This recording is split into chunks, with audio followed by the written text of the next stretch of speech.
Hi students, आज हम 11th class का ऑनबिल का फर्स्ट लेसन करते हैं। तो लेसन का नाम हमारा क्या है? The portrait of A lady. इसका जो राइटर है वो है खुशवंत सिंह। ये जो लेसन है ना, खुशवंत सिंह ने अपनी दादी के ऊपर लिखा है। ये अपनी दादी के प्रति अपने प्रेम को व्यक्त करता है। इसके अंदर बताया गया है कि जब ये छोटा सा था तो इसके मम्मी पापा शहर में चले गए थे और ये अपनी दादी के साथ रहता था। तब ये इसकी दादी इसको स्कूल में छोड़ने जाती थी और इसकी दादी एक धार्मिक लेडी थी। वो गांव के कुत्तों को खाना खिलाती थी, मंदिर में पूजा पाठ करती थी। थोड़े टाइम के बाद जब ये शहर में चला गया तो इसका एडमिशन एक इंग्लिश मीडियम स्कूल में हो गया। तब इसकी दादी का इसका आपस में लिंक टूट गया। वहाँ पर इसकी दादी कुत्तों की बजाय अब क्या करने लगी, चिड़िया को दाना खिलाने लगी। जब ये 5 साल विदेश की चला गया तो 5 साल बाद जब वापस आता है ना तो इसकी दादी बहुत खुश होती है और इसकी खुशी में ना वो ढोल बजाती है और गीत गाती है। अगले दिन वो बीमार पड़ जाती है और फिर उसकी डेथ हो जाती है। जिन चिड़िया को इसकी दादी रोज़ दाना डालती थी वो चिड़िया भी दादी की मौत के ऊपर बहुत दुख प्रकट करती हैं और खाना नहीं खाती हैं। तो इस स्टोरी को हम समरी के माध्यम से पढ़ते हैं। देखिए, the writer says that her grand mother was very old women. लेखक कहता है कि उसकी दादी एक बहुत बूढ़ी औरत थी। Her face was full of wrinkles. उसके चेहरे के ऊपर झुर्रियाँ पड़ी हुई थी। She was fat and short. वो मोटी और छोटी थी। Her hair was white like snow. उसके बाल बर्फ़ की तरह सफ़ेद थे। She had a stoop in her body. उसकी जो बॉडी थी वो झुकी हुई थी। She was always dressed in white. वो हमेशा सफ़ेद ड्रेस पहनती थी। She mood about with a rosary in the hands. उसके हाथ में हमेशा एक माला रहती थी। She was a deeply religious lady. वो एक बहुत धार्मिक औरत थी। In his early childhood. उसके बचपन में दौरान the writer lived in the village with his grandmother. लेखक अपनी दादी के साथ गांव में रहता था।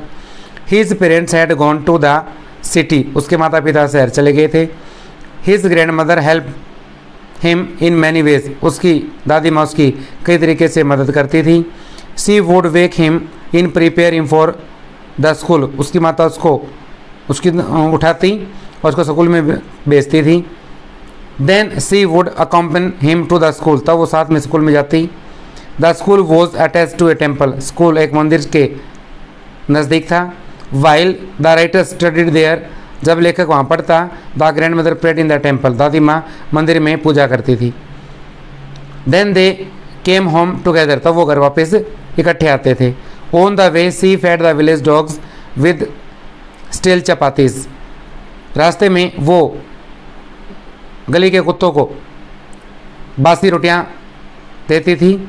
After some time they shifted to the city. कुछ समय के बाद वो शहर में चले गए। Here the writer join an English medium school. यहाँ पर राइटर ने एक इंग्लिश मीडियम स्कूल ज्वाइन कर लिया। Now grand mother could not help him with his homework. अब दादी माँ उसके होमवर्क में मदद नहीं कर सकती थी। She did not like the education that he was getting in that school. दादी माँ को वो शिक्षा पसंद नहीं थी जो उसको स्कूल में दी जाती थी। When the writer join the university. जब लेखक ने यूनिवर्सिटी में दाखिला लिया, he was given a separate room. तो उसको अलग कमरा ले लिया। Now the grandmother and the writer was separated. अब दादी माँ और लेखक अलग अलग हो गई। But she did not mind. लेकिन उसने इस बात को बुरा नहीं माना। She passed her time in praying spinning on the wheel. वो अपना समय प्रार्थना में, चरखा काटने में एंड फीडिंग द स्पैरो, चिड़िया को दाना डालने में बिताती थी। Then the writer decided to go abroad for high studies. तब लेखक ने आगे के एजुकेशन के लिए विदेश में जाने का फैसला किया। His grandmother went to the railway station to see him of.